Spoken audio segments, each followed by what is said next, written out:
Saya mohon maaf. Saya harus menyampaikan permohonan maaf kepada Coach Sintayong dan seluruh tim manajer dan khususnya kepada anak-anakku sekalian yang harus kehilangan mimpi bisa bermain di Piala Dunia. Nah, inilah kenyataan yang harus kita bisa terima. Menyedihkan dan mengecewakan.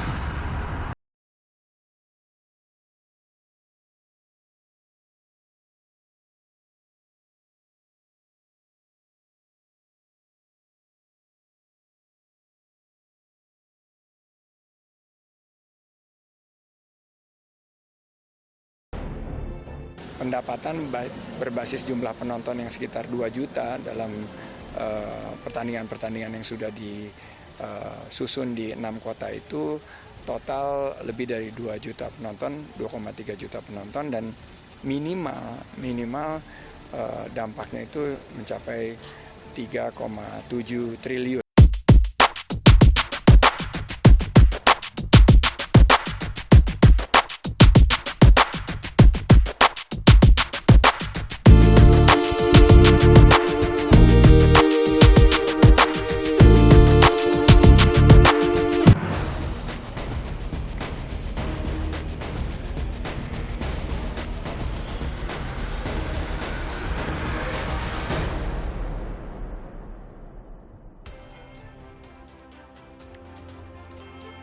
Selamat malam, saudara. Batalnya Indonesia jadi tuan rumah Piala Dunia U20 meninggalkan kekecewaan tidak hanya untuk timnas, tapi juga Indonesia.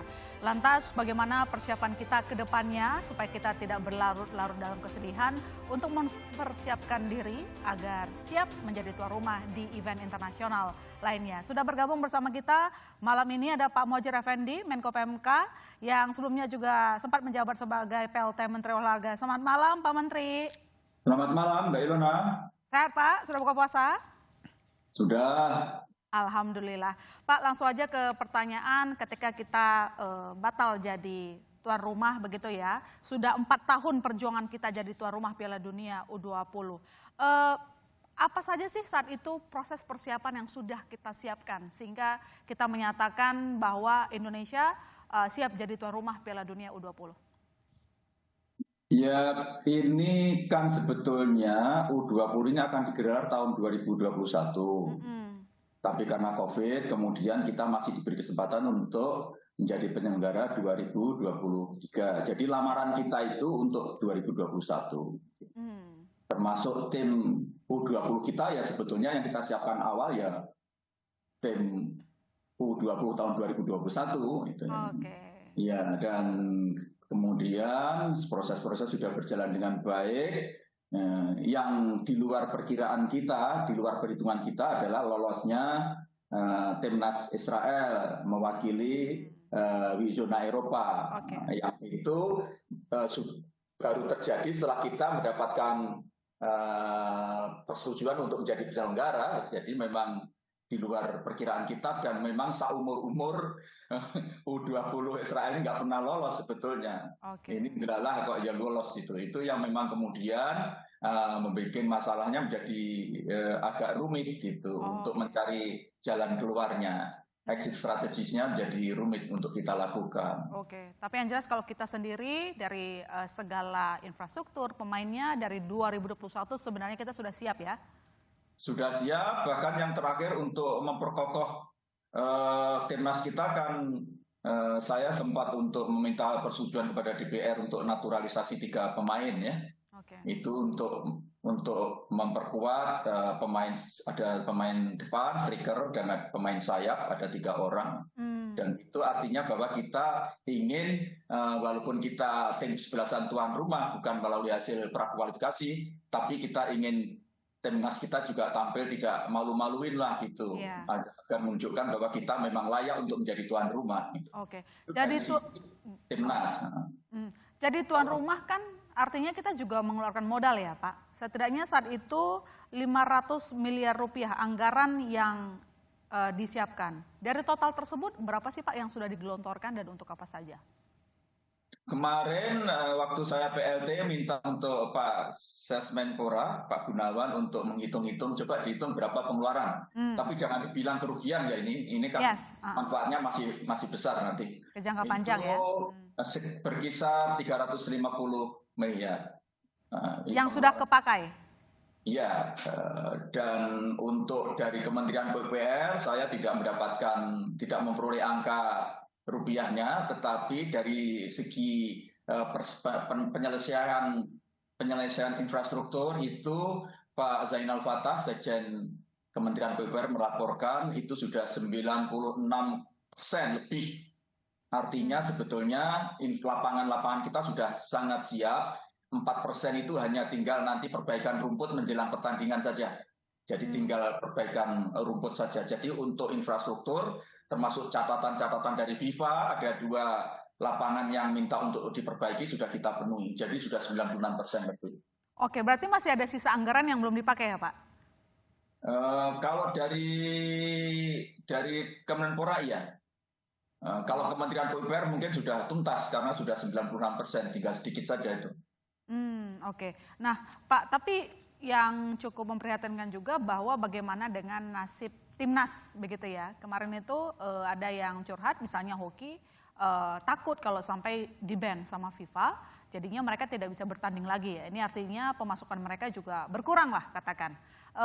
Bagaimana kita melindungi para timnas agar bisa tetap bermain? Saya tidak mengikuti langsung, tetapi Bapak Presiden, Pak Jokowi langsung turun lapangan kan menemui timnas, kemudian juga berbicara dengan Pak Erik sebagai Ketua PSSI dan juga Pak Zainuddin Amali yang di samping Waketum PSSI juga mantan Menpora dan sudah dibicarakan cukup intens berkaitan dengan masa depan timnas ini baik jangka pendek maupun jangka panjang, termasuk mereka yang belum punya klub, di PSSI akan bertanggung jawab untuk mencoba mencarikan klub. Kemudian bagaimana masa depan jangka panjangnya sudah ditanya kemarin, ada yang pengen jadi polisi, ada yang pengen jadi PNS dan seterusnya. Dan saya sudah tanya kepada Pak Zainuddin Amali, itu sangat mungkin untuk PNS dulu karena nanti bisa dimasukkan sebagai tenaga fungsional di Kemenpora.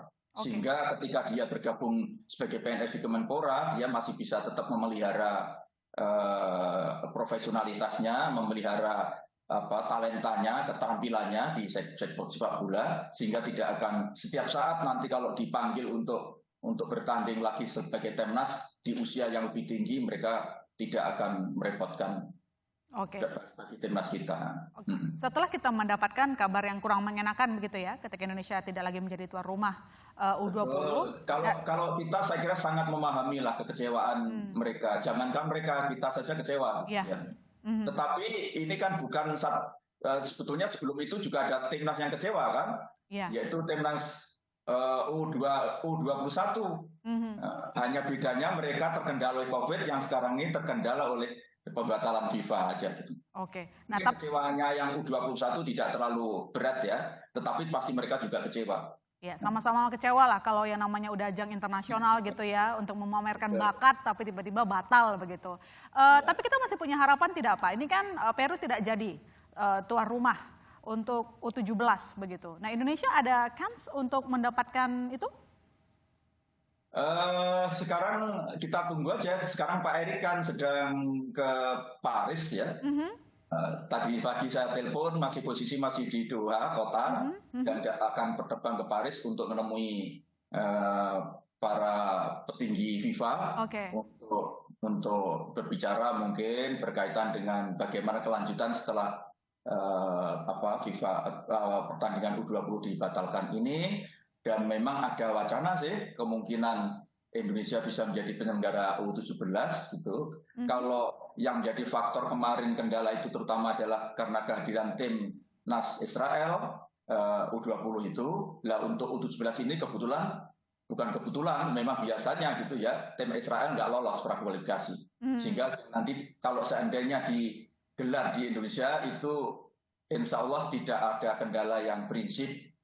Untuk penyelenggaraan U17, fasilitas juga masih siap kita, gitu, sehingga tidak mubazir gitu ya, dan Dan saya kira untuk mereka yang sudah menang merchandise segala itu nanti juga masih bisa diperpanjang untuk menyiapkan merchandise U17 Oke. gitu. Kelayakan kita begitu Pak untuk menjadi tuan rumah event olahraga internasional itu seperti apa? Karena kan sebenarnya misalnya di sepak bola kita punya catatan-catatan ya. Katakanlah yang terbaru misalnya Kanjuruhan.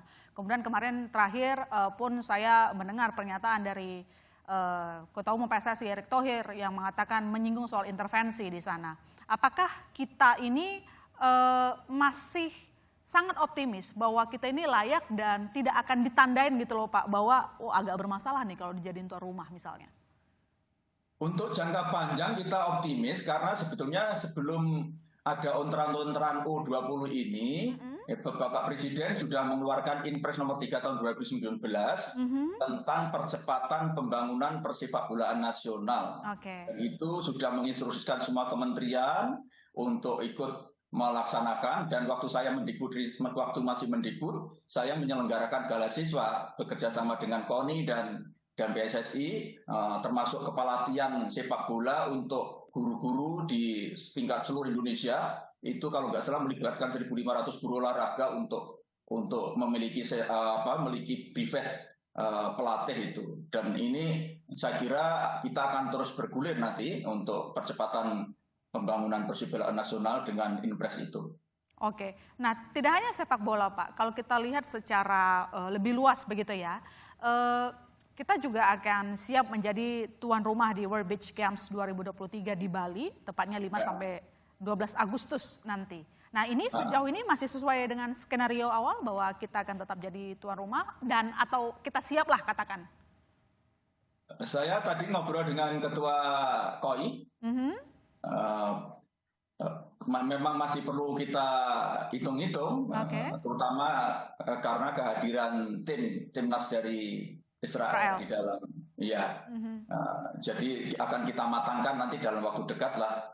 Mudah-mudahan Mas Menpora yang baru bisa mencarikan jalan keluar gitu, karena sebetulnya kan begini Mbak Ilona, sebetulnya ini kan bukan kali ini kan timnas Israel itu datang ke Indonesia. Kita ini sudah berkali-kali kok. Bahkan bukan hanya timnas, tapi juga pertemuan-pertemuan internasional yang melibatkan Israel itu sudah sering kita itu. Dan dari Kementerian Luar Negeri itu sudah ada protokolnya. Kalau Israel itu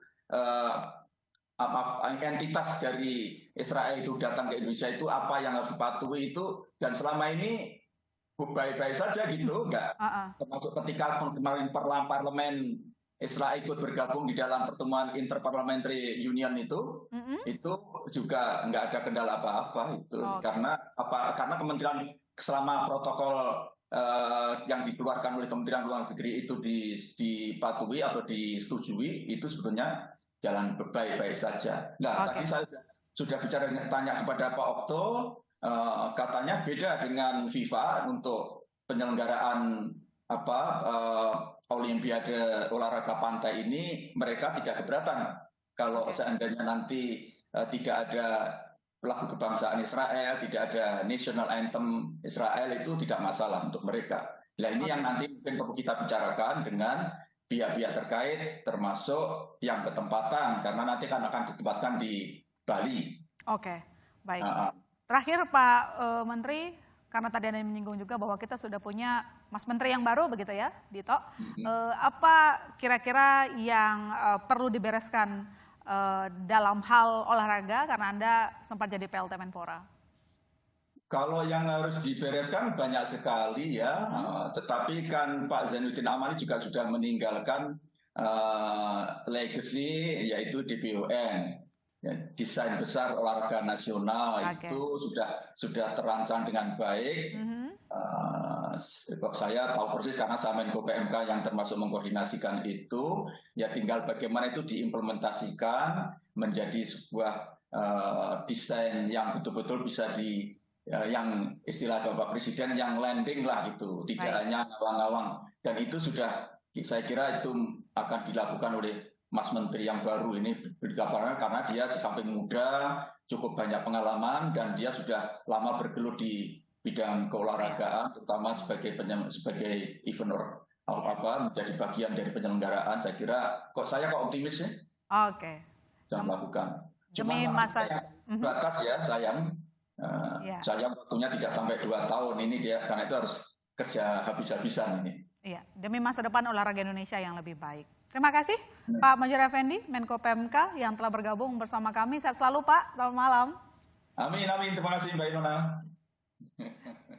Saudara jangan kemana-mana, kami masih akan melanjutkan Business Talk.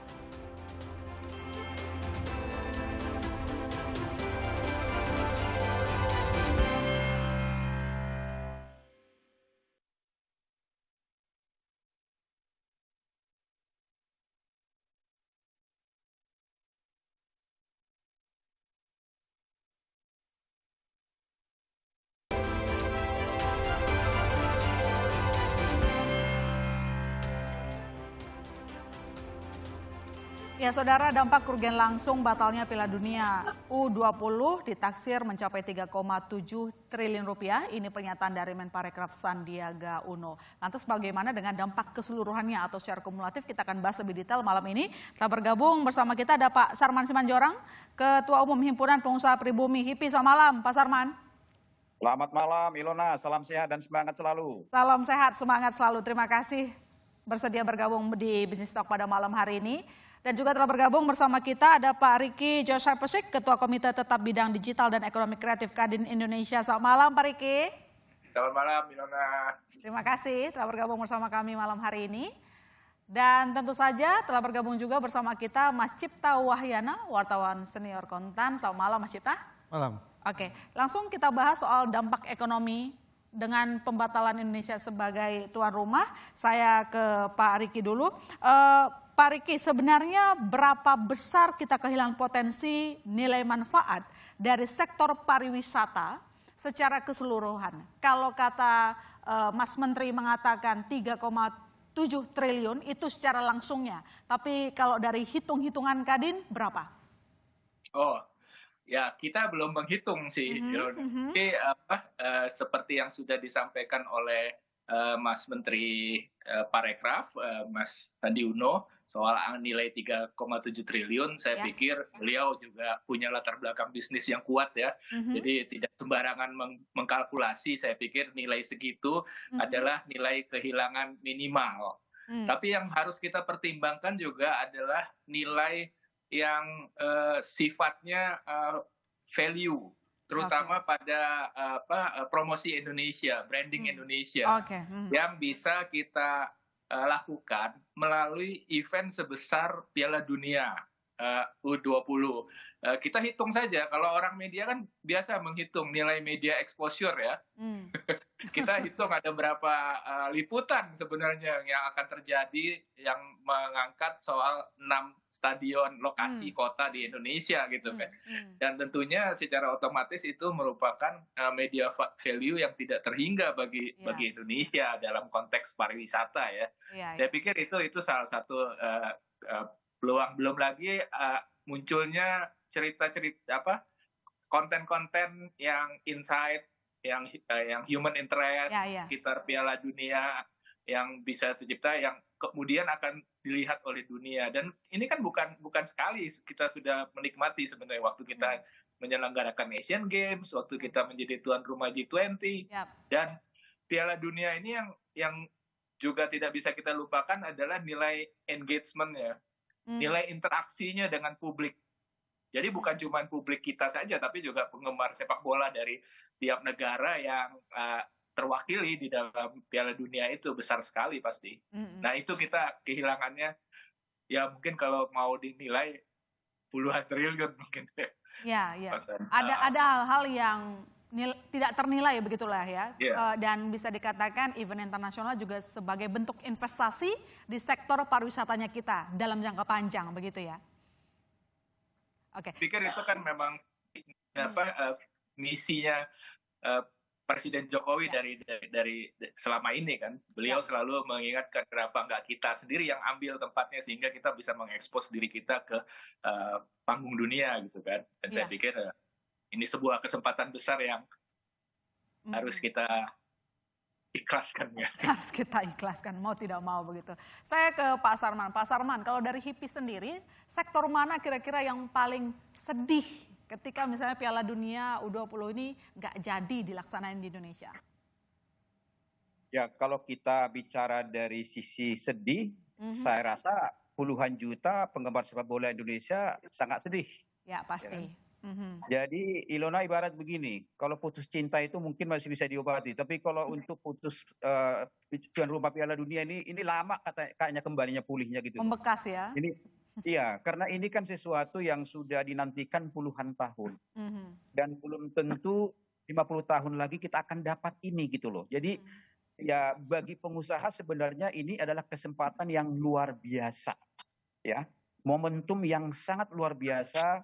Ya, bagaimana supaya berbagai kelebihan dan keunggulan yang dimiliki Indonesia itu bisa terpromosikan di seluruh dunia dalam hal ini. Tapi kalau ditanya kira-kira sektor mana, tentu memang yang paling utama adalah sektor pariwisata. Sektor pariwisata itu kan turunannya sudah ada, yaitu adalah hotel, kemudian juga pusat-pusat hiburan, pusat-pusat destinasi, kuliner, kemudian juga transportasi, ya, itu semua adalah sektor-sektor yang menurut hemat kami juga yang tadi sudah bermimpi bahwa mereka akan ya mendapat cuan yang cukup banyak, tapi ini harus selesai di sini dalam hal ini. Nah, itu pertama. Yang kedua, sebenarnya kan kalau kita lihat jadwalnya 31 Mei itu kan drawing di Bali. Ya kan, itu sudah banyak mungkin yang 23 negara sudah booking tempat, sudah booking namanya mungkin travel dan segala macam. Nah, itu kerugiannya itu di awal aja itu menurut saya udah puluhan miliar dalam hal ini gitu kan. Nah, kemudian ya kalau katakanlah masalah persiapan infrastruktur ya itu uang pemerintah oke lah, itu kan masalahnya itu menjadi aset pemerintah. Tapi bagaimana dengan keterlibatan swasta yang sudah jauh ini yang harus menanggung rugi, ya. Contoh misalnya pemegang lisensi atau merchandise UKM kita itu sudah membuat banyak sekali merchandise kita. Ada boneka, ada sendal, ada jaket, ada topi dan segala macam itu sudah jadi, sebagian besar sudah jadi gitu loh. Nah, ini siapa yang bertanggung jawab? Ini siapa yang akan mengganti biaya mereka? Ya kan? Belum lagi misalnya sponsor, hak siar TV misalnya itu kan triliunan itu gitu loh. Jadi mungkin kalau yang disampaikan oleh Pak Menteri Pariwisata mungkin hanya dari sisi pariwisata, tapi mungkin dari sektor yang lain mungkin masih banyak lagi kerugian-kerugian yang lain dalam hal ini. Jadi ya ini sesuatu yang teramat disayangkan, padahal sebenarnya bahwa momentum Piala Dunia ini juga akan mampu memberikan kontribusi terhadap pertumbuhan ekonomi kita sebenarnya.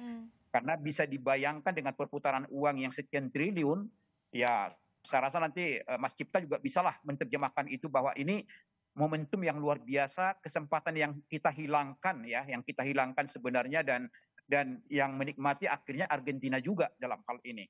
Ya kan? Ya pindah semuanya, pindah semua ke Argentina gitu loh.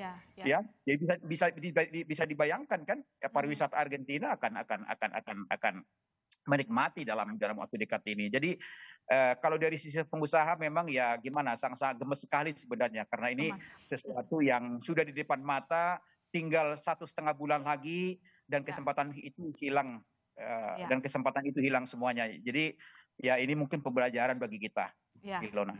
Secara umum Indonesia memang kehilangan potensi ekonomi, tapi secara spesifik lagi bahwa mereka-mereka yang tadinya harus terlibat, misalnya UMKM, apalagi sudah produksi merchandise begitu ya, siapa yang tanggung jawab, itu jadi tanda tanya lah, pemerintah harus jawab itu.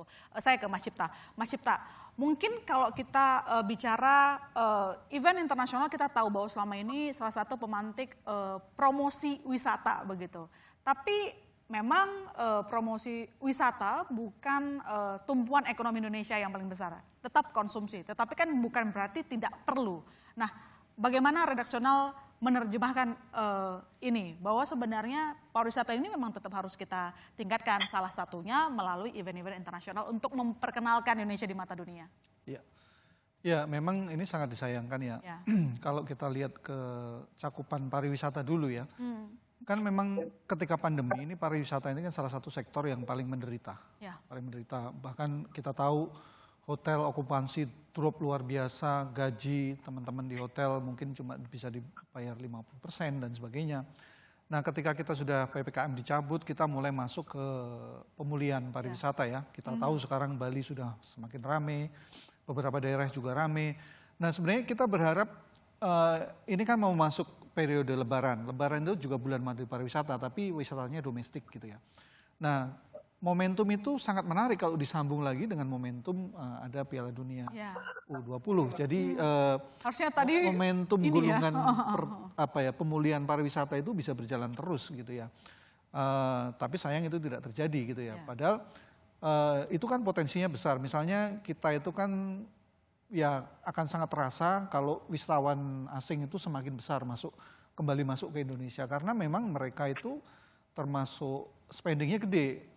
Kalau BPS mencatat itu kan per orang tahun lalu ya, itu sekitar 3.000 US. Itu artinya kan sekitar 45 juta per orangnya. Tinggal dikalikan aja, kalau tadi bicara 50.000 misalnya potensi, itu artinya dihitung-hitung kurang lebih itu 2,2 triliun saja dari belanja wisatawan asing gitu ya. Nah, itu tentu menjadi disayangkan kalau itu menjadi hilang. Itu kita bicara potensi yang hilang. Sementara kan ada biaya-biaya yang sudah keluar yang juga menjadi dalam tanda kutip kerugian. Misalnya renovasi stadion, memang kita bisa bicara itu investasi jangka panjang. Tapi sebenarnya kan ada investasi-investasi yang mungkin nggak harus keluar tahun ini sebenarnya kalau nggak ada acara ini. Dan itu bisa dialokasikan untuk ke yang lain, begitu ya. Nah, itu juga hal-hal yang ya sangat disayangkan gitu ya. Agak terlihatnya seakan-akan mubazir begitu. Meski memang yang namanya investasi seperti ini akan bisa dimanfaatkan nanti. Tapi peruntukan dana, prioritas, nah itu yang harusnya dipikirkan begitu ya. Baik, nanti kita akan bahas lagi Mas Cipta, Pak Sarman dan juga Pak Riki. Tetap bersama kami di Business Talk, saudara.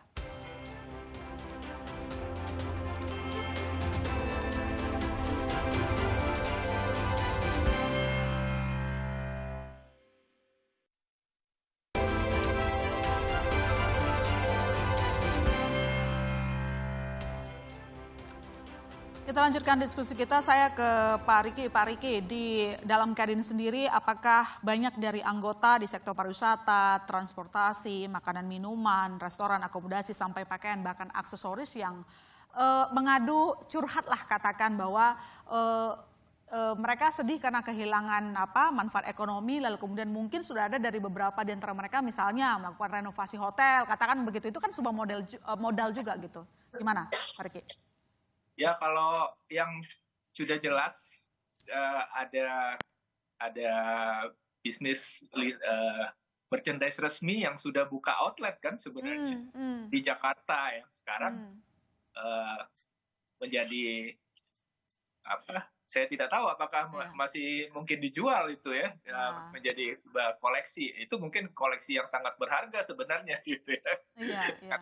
Karena peristiwa bersejarah di mana tadinya kita harus jadi tuan rumah. Tapi yang saya pikir yang cukup bersiap-siap adalah banyak perputaran yang UMKM dan tentunya pelaku ekonomi kreatif yang akan secara spontan terlibat dalam perputaran ekonomi di sekitar penyelenggaraan Piala Dunia U20 di sekitar stadion dan di kota tersebut.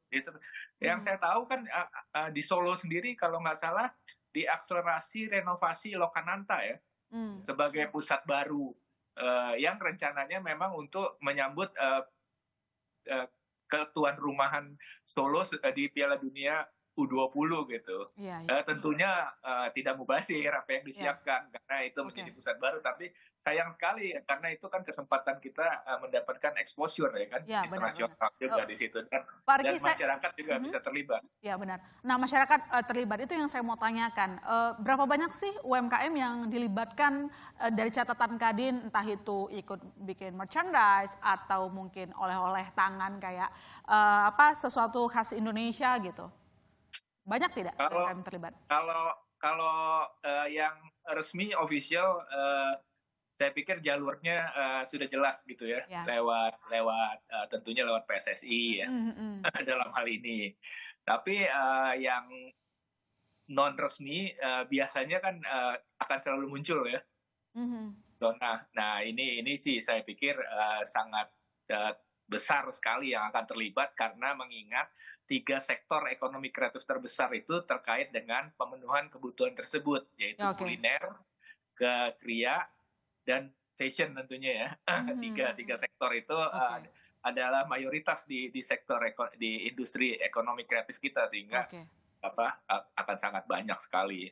Tercatat pelaku ekonomi kreatif saja kan secara total hampir 30 jutaan ya. Gitu. Jadi sangat besar gitu menurut saya, yang mungkin akan terlibat di dalam situ. Oke, baik. Itu yang kita kalau di usaha yang menengah kecil gitu ya. Tapi ada sesuatu yang lebih besar lagi yang kita hilang sebenarnya. Apa tuh? Ya kesempatan kita untuk jadi tidak mudah kan menarik perhatian dunia terhadap mempromosikan Indonesia di mata dunia dengan sebuah event-event yang sudah dikenal begitu ya secara global. Yang sudah dikenal. Dan ini kesempatan besar, seperti Pak Sarman tadi kan tidak terulang 50 tahun. Kalau kayak penyelenggaraan MotoGP kan bisa tiap tahun kita ya, selama kita kuat bayar. Selama kita kuat bayar, baik. Saya ke baik Pak Riki. Tapi kalau kayak Piala Dunia kan di drawing gantian gitu. Ya, agak lama lah kesempatan yang langka begitu. Saya ke Pak Sarman. Pak Sarman, ini sebagai gambaran kepada penonton di rumah begitu ya. Indonesia itu kan memang sekali lagi tidak sekali dua kali menyelenggarakan event-event internasional ya, yang menarik perhatian global begitu. Nah, biasanya dari perputaran ekonomi, dari pengusaha dulu lah katakan, dapat keuntungan berapa rata-rata misalnya dari UMKM lah, berapa kali lipat dari penghasilan normal biasa? Ya, jadi gini, biasanya memang dalam setiap event-event internasional, katakanlah kalau event olahraga yang terbesar kita lakukan adalah kita tuan rumah Asian Games ya 2018. Nah, kita lihat bagaimana hampir seluruh sektor-sektor usaha itu kebagian di sana, apalagi yang namanya UMKM. Ya, mereka omsetnya itu bisa naik hampir 2 kali lipat dalam hal ini, ya kan? Bahkan 3 kali lipat dalam hal ini. Jadi ini memang suatu kesempatan yang betul-betul sangat-sangat dinanti-nantikan oleh pelaku-pelaku usaha kita dalam hal ini. Apalagi kita lihat juga kan di sana ada keterlibatan juga para relawan-relawan yang sudah mulai direkrut, ya kan? Kemudian juga kita lihat juga katakanlah kerugian kita di bidang tiket misalnya, karena tiket ini kan tadi kalau rata-rata paling paling rendah sebenarnya kunjungan itu kita perkirakan sekitar 50.000 orang dari 23 negara.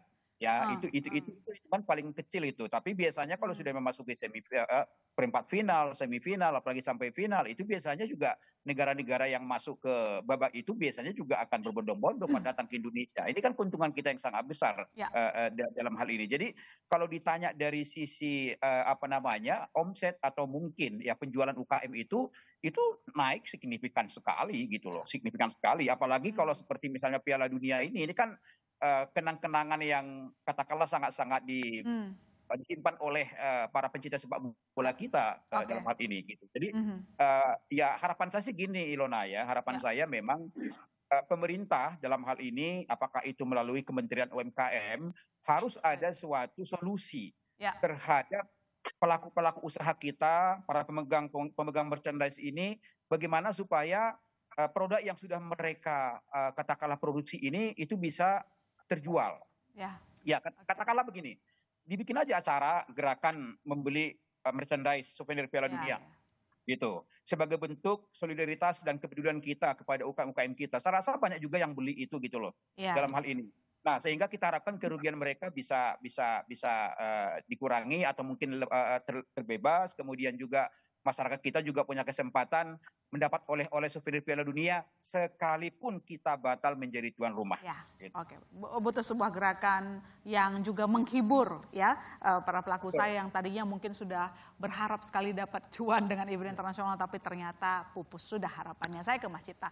Mas Cipta, ngomong-ngomong soal event internasional ya, di Indonesia juga nanti kan meski tadi Pak Menteri menjelaskan bahwa lagi didiskusikan olahraga World Beach Games 2023 di Bali, kemudian beberapa waktu lalu juga kita ada menjadi tuan rumah untuk G20 gitu, presidensi G20 dan beberapa event-event internasional. Artinya di situ kita melihat bahwa pemerintah punya fokus mengembangkan sektor pariwisata. Sepenting apa sih sektor pariwisata untuk menopang pertumbuhan ekonomi Indonesia? Seefektif apa dia menjadi booster di ekonomi nasional?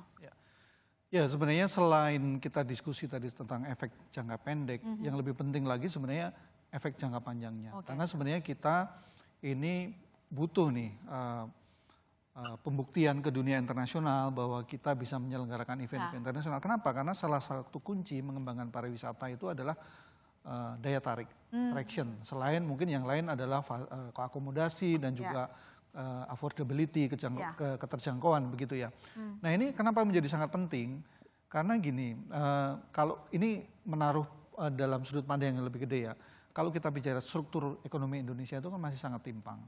Kita butuh booster-booster sektor-sektor yang bisa menjadi booster mendorong ekonomi. Karena kalau mau mimpi Indonesia emas itu nggak cukup pertumbuhan 5%, harus bisa 6%, 7%. Itu butuh sektor-sektor baru yang harus tumbuh lebih kencang. Nah pariwisata sekarang itu kan sumbangannya hampir 5% di PDB.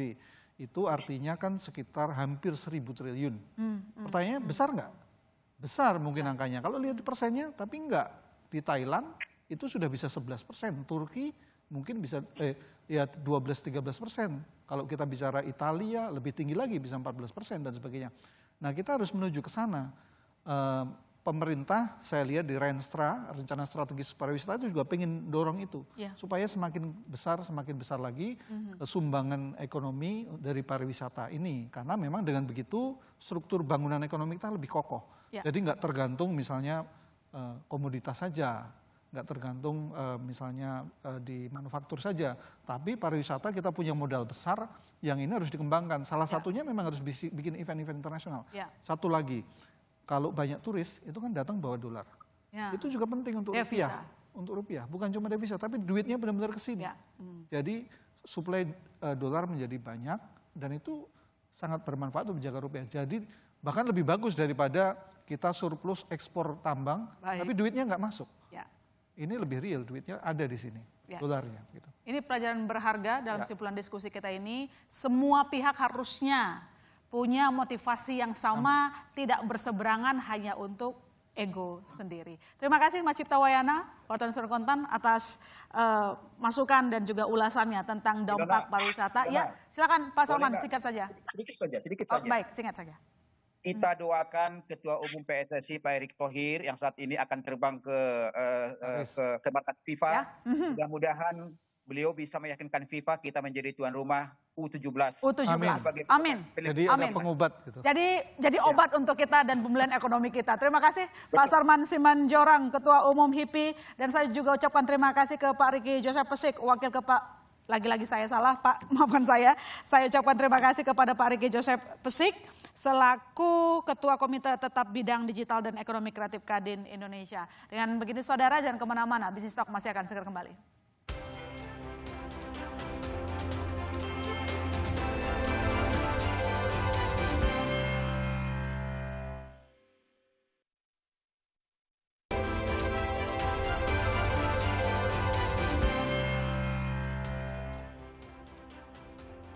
Menjadi tuan rumah di penyelenggaraan event internasional bukan sebuah ajang yang gagah-gagahan, tetapi ini penting untuk jangka panjang pariwisata Indonesia. Dari sini kita belajar agar semua pihak harusnya satu suara untuk memajukan sektor pariwisata demi Indonesia tercinta.